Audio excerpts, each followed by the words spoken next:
wabarakatuh. Waalaikumsalam warahmatullahi wabarakatuh.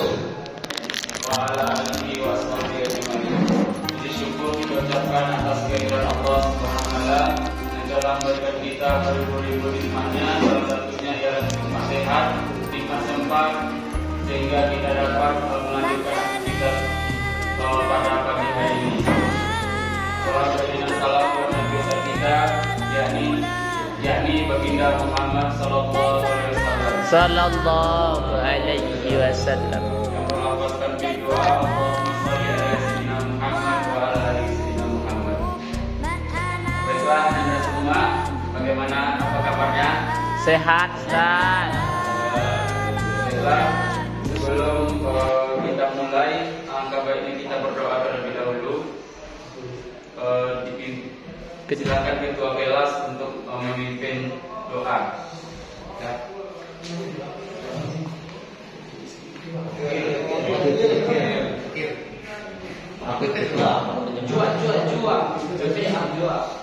Supaya datang sama saya dalam berdoa, maka dia tidak lanjut. Bismillahirrahmanirrahim. Alhamdulillahirabbil alamin. Hamdan syakirin, hamdan na'imin, hamdan yuwafi ni'amahu wa yukafi'u mazidah. Ya Rabbana lakal hamdu kama yanbaghi li jalali wajhika karim 'azim sultanik. Amin. Allahumma ighfir lana dhunubana wa liwalidayna warhamhuma kama rabbayana shaghira wa li jami'il muslimin wal muslimat wal mu'minin wal mu'minat al-ahya'i minhum wal amwat. Innaka sami'un mujibud da'wati qadiyal hajat. Rabbana taqabbal minna salatana wa siyamana wa qiyamana wa ruku'ana wa sujudana wa qu'udana wa tadarruna wa qasana wa ta'udana wa kamina sirrana ya Allah ya rabbal alamin. Allahumma inna nas'aluka salamatan fid din wa afiyatan fil jasad wa sihhatan fil badan wa barakatan fil rizqi wa tawbatan qabla al-maut wa rahmatan 'inda al-maut wa maghfiratan ba'da al-maut.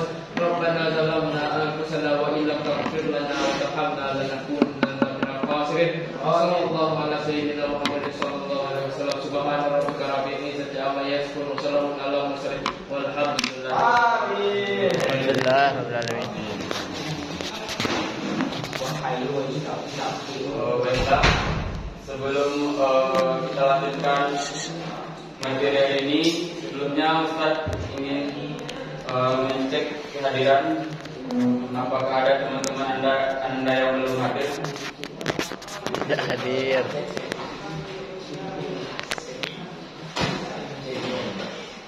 Hadir semua. Hadir. Lengkap, Ustaz. Baiklah, sebelum kita masuk ke materi hari ini, Ustaz terlebih dahulu mengulas kembali materi sebelumnya. Ada bisa memberikan ulasan terkait materi sebelumnya? Angkat tangan. Setiap yang aktif hari ini akan Ustaz masukkan ke daftar penilaian untuk hari ini. Dapat nilai plus, Ustaz. Ya, tambahan untuk materi hari ini. Materi sebelumnya tentang apa? Buat. Ada yang bisa menjelaskan sedikit tentang buat? Untuk makalah buat siapa materi sebelumnya? Nah, silakan Adit jelaskan. Buat itu apa? Ustaz. Silakan.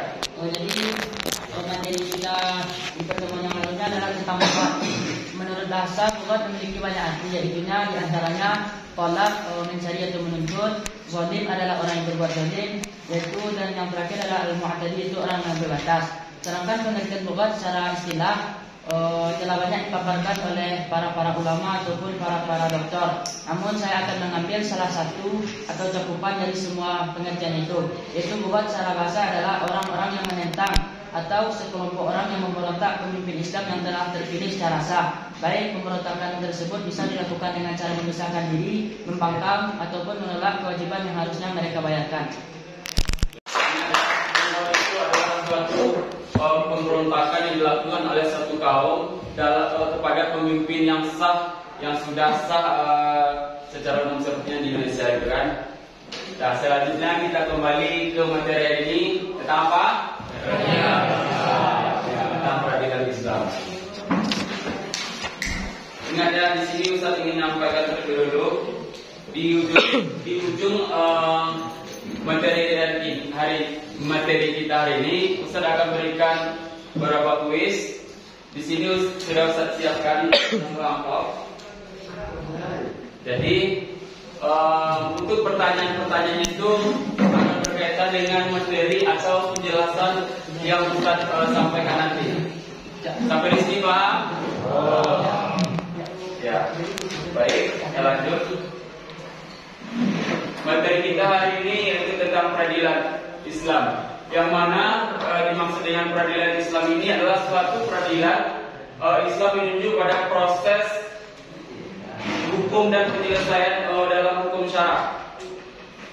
Kemudian peradilan ini bertujuan untuk meningkatkan keadilan supaya keadilan itu tetap merata, tidak ada simpang siurnya, tidak ada belik kasih. Kemudian tujuannya juga untuk menegakkan hukum Islam itu kepada kehidupan sehari-hari. Itu terkait ini sampai sini paham? Untuk pengertian kemudian tujuan. Selanjutnya fungsi peradilan. Di sini Ustaz berikan ada 4 poin. Yang pertama, menegakkan keadilan. Yang mana maksudnya ialah memastikan hak dan kewajiban seseorang itu dapat dijalankan, dapat diterimanya. Kemudian menyelesaikan sengketa. Yang mana maksudnya yaitu menyelesaikan suatu konflik antara pihak-pihak yang bersengketa berdasarkan hukum syariah. Maksudnya di sini contoh suatu keluarga bersengketa atau ada permasalahan dalam suatu ahli waris, maka disinilah fungsi peradilan itu, supaya bagaimana ahli waris itu, harta warisan itu terdapat memenuhi atau mendapatkan hak dalam sebuah keluarga itu. Kemudian yang ketiga, melindungi masyarakat. Nah, fungsi keadilan juga melindungi masyarakat. Dengan adanya keadilan, maka masyarakat itu akan merasa nyaman, keamanan itu terjaga dengan adanya keadilan tadi. Kemudian yang keempat itu mendidik masyarakat, yang mana maksudnya menerangkan hukum dan mendidik masyarakat tentang kewajiban dan hak mereka. Sampai di sini paham? Selanjutnya hikmah peradilan. Hikmah peradilan ada 4. Yang pertama keadilan sosial, yang mana maksudnya itu menyediakan sistem yang adil dan merata bagi semua pihak.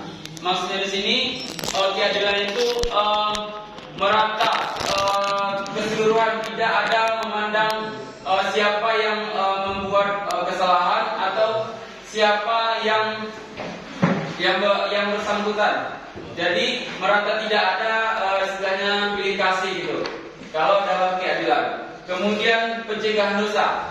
Nah, untuk hikmah peradilan juga memberikan mengurangi beberapa kejahatan yang ada di khususnya di Indonesia. Kemudian penerapan hukum syariah. Hikmahnya itu mewujudkan implementasi hukum Islam dalam kehidupan sehari-hari. Kemudian yang terakhir, pemulihan kerukunan sosial, yaitu membantu memulihkan hubungan antar kelompok yang bersengketa. Ada yang ditanyakan? Yes.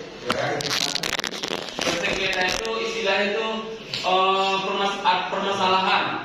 Jadi kita sudah berikan contoh ke ahli waris, maka ahli warisnya itu ada warisan itu adalah sebuah tanah.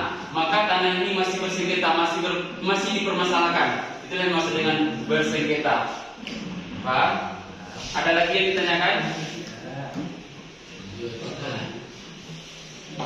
Ada?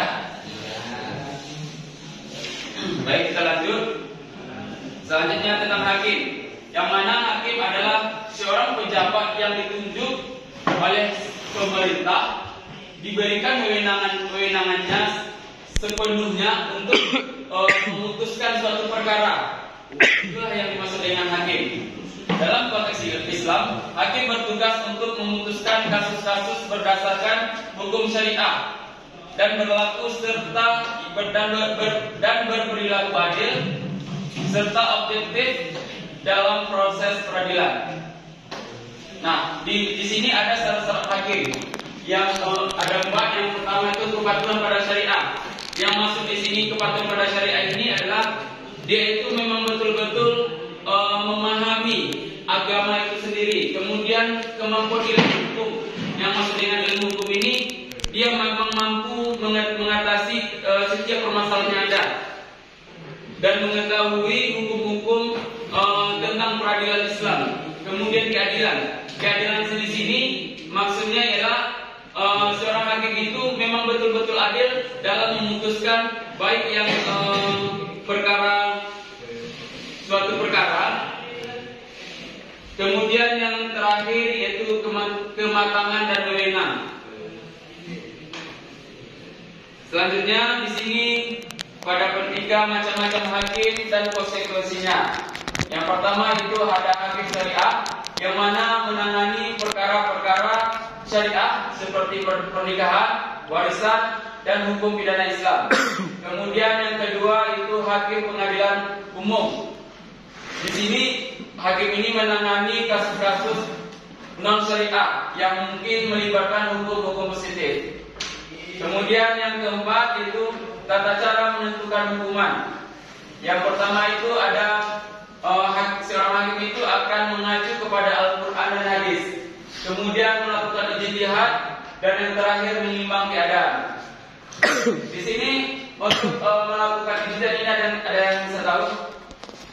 Enggak kanan? Apa itu maksud dengan ijtihad? Kan tadi kan kalau seandainya tidak ada di dalam Al-Quran, tidak dijelaskan secara rinci mengenai suatu perkara di dalam Al-Quran dan hadis, maka yang kedua adalah melakukan ijtihad. Ada yang bisa jawab? Habis. Ijtihad tak tahu.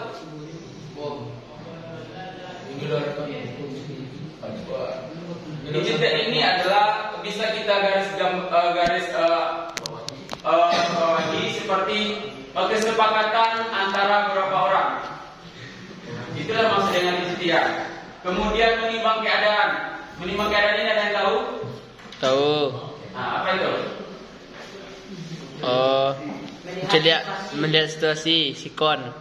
Nah, itu menimbang keadaan kita. Seorang hakim itu kalau sudah dilihat di dalam Al-Quran dan tidak dirincikan dengan suatu kasus tersebut, kemudian melakukan ijtihad sudah, maka yang terakhir adalah melihat keadaan. Seorang hakim itu akan melihat keadaan seorang terdakwa itu terlebih dulu, bagaimana latar belakangnya dan menimbang bagaimana memutuskan suatu perkara. Selanjutnya yang terakhir yaitu kedudukan hakim wanita. Nah, dalam banyak sistem peradilan Islam, kedudukan hakim wanita bergantung pada interpretasi hukum dan budaya lokal. Beberapa sistem peradilan Islam memperbolehkan wanita menjadi hakim. Tekan dan tahan kedua tombol volume selama terutama dalam masalah keluarga. Namun di beberapa tempat posisi hakim seorang wanita ini sangatlah terbatas. Hal ini seringkali bergantung pada interpretasi dan praktik hukum lokal. Sampai di sini ada yang ditanyakan? Silakan. Interpretasi ini kalau kita artikan dalam secara umum itu lebih kebutuhan yang kebutuhan sebuah negara atau lokal, hukum lokalnya gitu. Iya itu maksud kebutuhan, interpretasi kebutuhan dan hukum lokal kita. Sampai di sini ada yang ditanyakan? Namanya kan? Ada seorang ibu, ia memiliki seorang bayi. Mungkin sebagian anak mungkin sudah mengetahui atau sudah pernah mendengar cerita ini. Nah, seorang ibu ini memiliki seorang bayi yang masih bayi lah.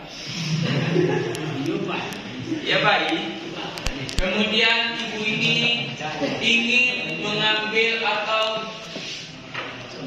mengambil air ke sungai. Jadi ketika ibu ini ingin mengambil air dengan gantongan seperti istilahnya sekarang guci atau sejenis itu, Gentong. gentong. Nah, ibu ini akan menitipkan bayi ini kepada seorang ibu yang lain tetangganya istilahnya. Contohnya seorang ibu ini ingin ngambil air, kemudian dia masih memiliki seorang bayi, kemudian di rumah tidak ada orang, maka ia menitipkan bayi ini ke tetangganya. Nah, tetangganya ini juga memiliki bayi yang sama persis dan seumuran. Nah, ceritanya itu apa? Ya, ceritanya itu ketika seorang ibu ini yang memiliki bayi tadi, kita ibaratkan saja si A ini, ibu si A ini pergi ngambil air, kemudian ibu yang dititipkannya bayi tersebut tadi itu dia ingin pergi ke gudang, ingin menghalau atau mengusir seekor tikus. Kemudian beberapa menit kemudian datanglah serigala. Serigala ini ingin memakan bayi tersebut. Nah, bayi yang dimakan serigala ini kan bayi tadi itu ada dua di tempat rumah tersebut, panggung tersebut. Nah, bayi yang satunya lagi itu masyarakat untuk melihat kenapa ibu ini menangis berteriak-teriak. Sudah berlanjut cerita, maka dibawalah kedua ibu ini ke Nabi Daud alaihissalam menemui sang raja pada ketika itu. Nah, sudah dipertemukan si ibu A dan si ibu B ini di hadapan sang raja, maka kedua orang ibu ini akan memberikan pernyataan mereka atau argumen mereka terhadap bayi ini. Bayi siapa sebenarnya ini? Ibu si A ini tadi sudah tahu kan? Si ibu si B adalah ibu tetangga dan si ibu A adalah orang yang menitipkan si bayi. Kemudian lanjut cerita, seorang raja ini Nabi Daud alaihissalam telah memutuskan mendengarkan begitu saja apa yang disampaikan oleh si ibu B tadi. Nah, sedangkan setelah itu ingin memutuskan suatu perkara, maka datanglah Nabi Sulaiman alaihissalam. Ia merekomendasikan kepada raja untuk memberikan penjelasan sedikit.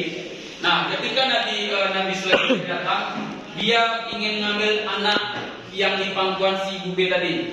Diambilnya anak itu. Kemudian Nabi Sulaiman ini meminta pedang yang ada di salah satu prajurit. Kemudian sudah diambilnya pedang, ini pedang Pak anak. Seorang ibu antara si A atau si B sudah dihadapannya. Maka Nabi Sulaiman berkata, bagaimana menurut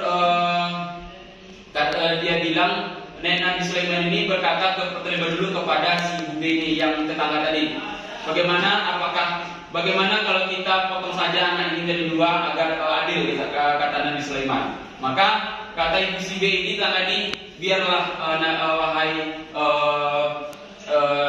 Sulaiman, kalau itu keadilan menurut engkau, persilahkan saya rela selaku ibu. Kata si ibu B ini yang ibu tetangga. Namun ketika Nabi Sulaiman ini berkata kepada si ibu A yang menitipkan anak tadi, dia berkata, wahai Sulaiman, janganlah bunuh anakku itu, berikanlah saja ke ibu yang si B tadi, ibu tetangga tadi.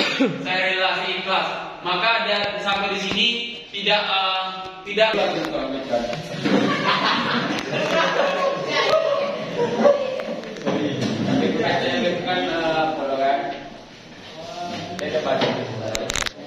jelaskan apa hikmah yang terdapat di dalam cerita tadi.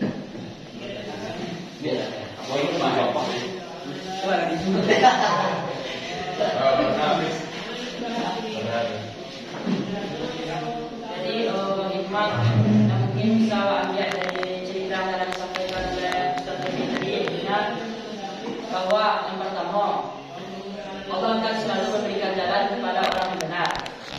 tadi dalam cerita itu padahal seorang ibu itu pasrah kalau anak itu dia nyepet orang lain. Tapi karena Allah Maha mengetahui, Allah Maha berlaku adil, Allah Maha bijaksana, itu contohnya Allah dia jalan. Dan akhirnya anak yang harusnya dua tetangga tadi malah jadi dua dia. Terus itu yang kedua itu sesuatu yang telah ditakdirkan oleh Allah untuk kita maka tidak akan tertukar. Oleh karena itu jangan panik.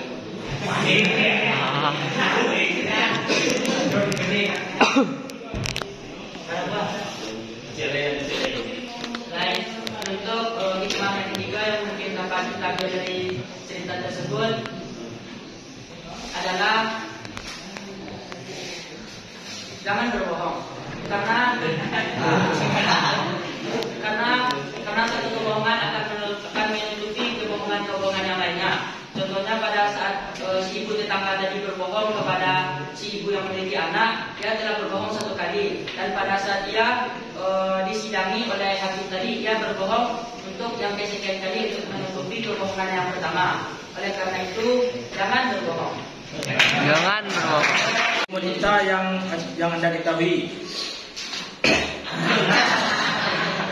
Yang saya ketahui itu ada 3 pendapat, yaitu menurut Imam Asy-Syafi'i, yaitu kalau menurut Imam Syafi'i tidak membolehkan hukum wanita, tidak membolehkan hakim wanita baik dari segi kisas ataupun yang lain. Menurut imam yang kedua yaitu Imam Hanafi boleh kecuali hukum kisah dan had. Itu kalau Ibnu Jarir At-Tabari membolehkan bahkan hukum kisah maupun had. Sekian. Tentang peradilan Islam dan hakim.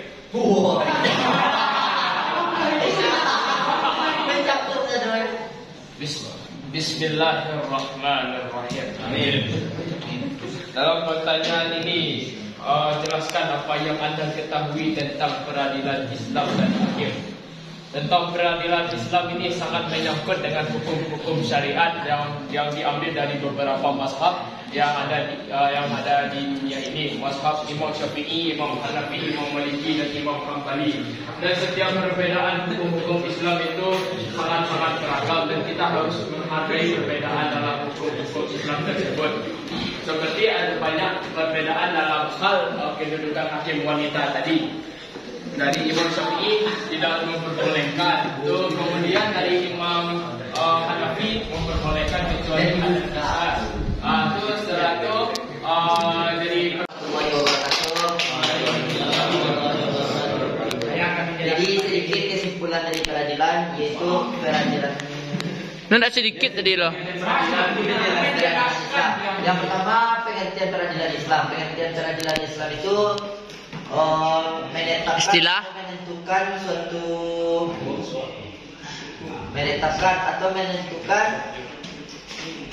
suatu keputusan sesuai hukum syariat Islam. Dan yang kedua fungsi dari peradilan Islam. Yang pertama mewujudkan ketertiban dan ketentraman. Yang kedua menciptakan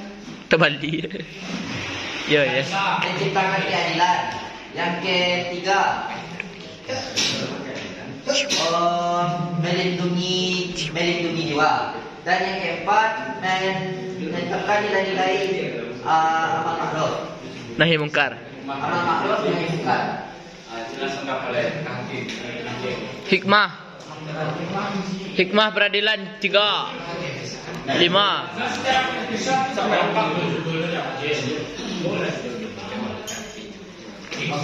Harat. Pengertian hakim. Hakim itu orang yang bertugas untuk menetapkan suatu hukum atau suatu wewenang dalam sebuah pemerintahan.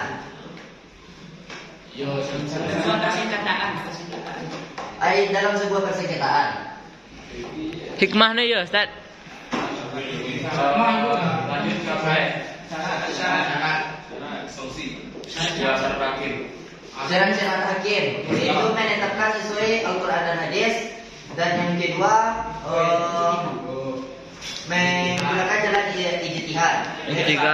Syarat itu sumber Syarat no do N. Syarat-syarat 15. Semuanya ada No do 5 wale. ada 15 yang dan empat diantaranya yaitu Islam, laki-laki, balik dan berakal. Nak do balik berakal lo. Balik berakal dan menikah. sampai sila yang saya tadi. Ada mah Tuhan. Harus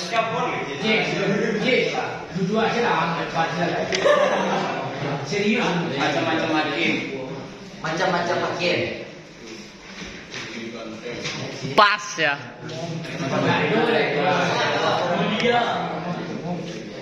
Lanjut tata cara menentukan. Tata cara menentukan hukuman. Tata cara menentukan hukuman itu ada tiga.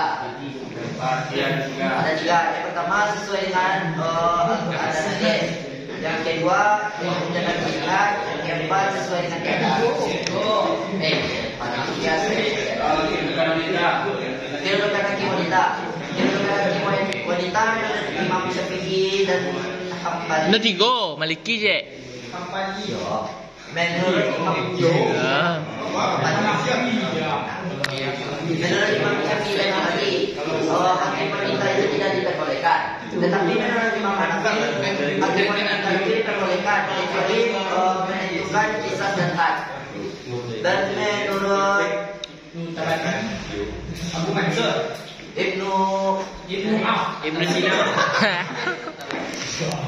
Ibnu Febri. Hambali diperbolehkan sesuai dengan Ibnu Sesuai dengan yang hakim laki-laki.